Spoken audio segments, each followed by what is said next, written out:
straight off to a rocky hillside at the edge of our camp. I attempted to follow, but only caught up with them as they had already begun to gather the crowd.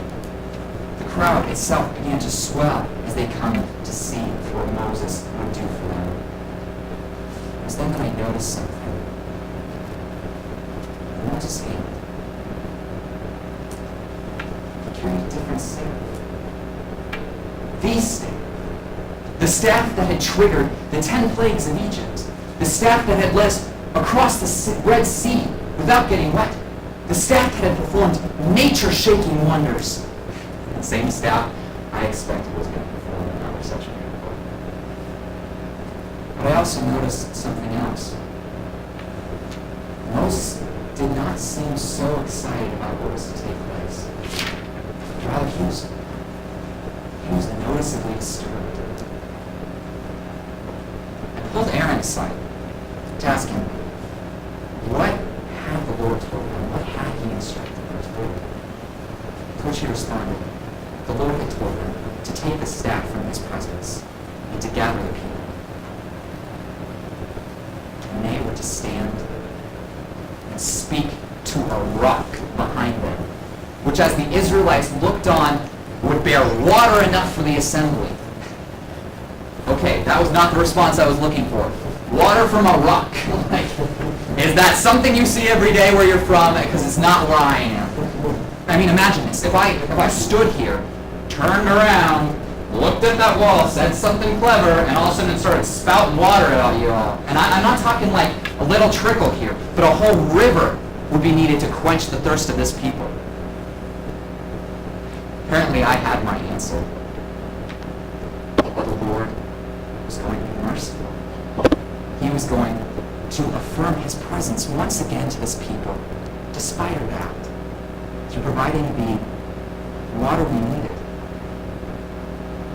So why was Moses so upset? My confusion, however, was interrupted as Moses raised his staff. The people hushed. I looked around him. He had gathered the entire assembly and taken the staff from the Lord's presence, just as God commanded. I knew what was about to come next.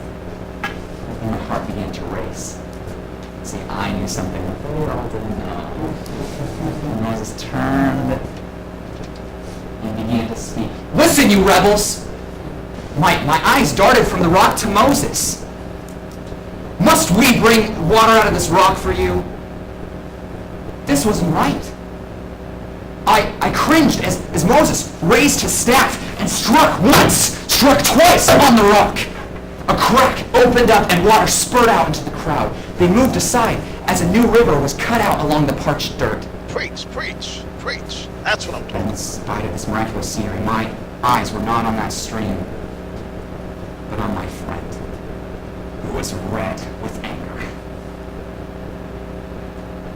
I watched as he stormed away from the assembly, off to the tent meeting once again, Aaron close in tow. Each step in the sand, shouting back his disgust with Israel. Yeah. But this time I didn't follow. I was confused. So confused. What had just happened here? You know, to this day, I'm not even sure. But what I can tell you is that somehow what had happened at that rock did not follow through with what the Lord had commanded. Through his rash words and his striking of the rock, Moses had somehow manipulated God's intent. Because you see, as I thought back to what Aaron had told me about what God wanted them to do, it seemed that he intended to show grace. There was no mention of retribution or wrath in the Lord's words. But this had been twisted around as Moses affirmed to Israel his frustration with the people and lashed out against the symbol of God's mercy, affirming wrath he thought they deserved. An entire day passed by as we waited for them to return.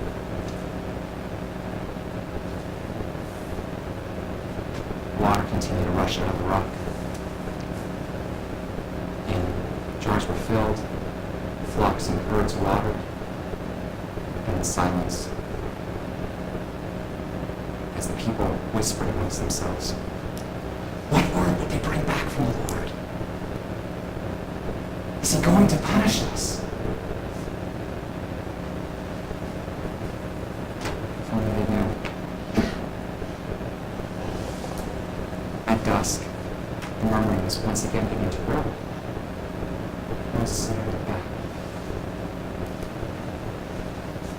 He walked back into the assembly.